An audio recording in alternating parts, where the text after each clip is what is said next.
Assalomu alaykum.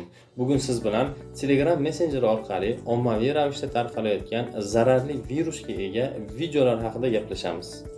Tanishingizdan yoki begona akkauntlardan kelgan video xabarni ochish jarayonida telefon qurilmangizda xatolik paydo bo'ladi va videoni ochish uchun brauzer sahifasini yangilashingizni so'raydi.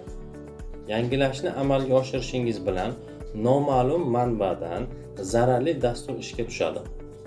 Siz aslo ushbu harakatni amalga oshirmang.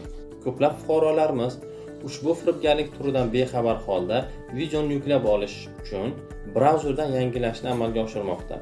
Natijada ushbu zararli dastur sizning nomingizdan kontaktlaringizda mavjud barcha raqamga SMS orqali zararli havola jo'natmoqda. Eng asosiy xavf, zararli dastur ishga tushgandan keyin bank kartangizda mavjud pul mablag'larini yechib olayotgandadir. O'zingiz va pullaringizni ehtiyot qiling. Xayr, salomat bo'ling.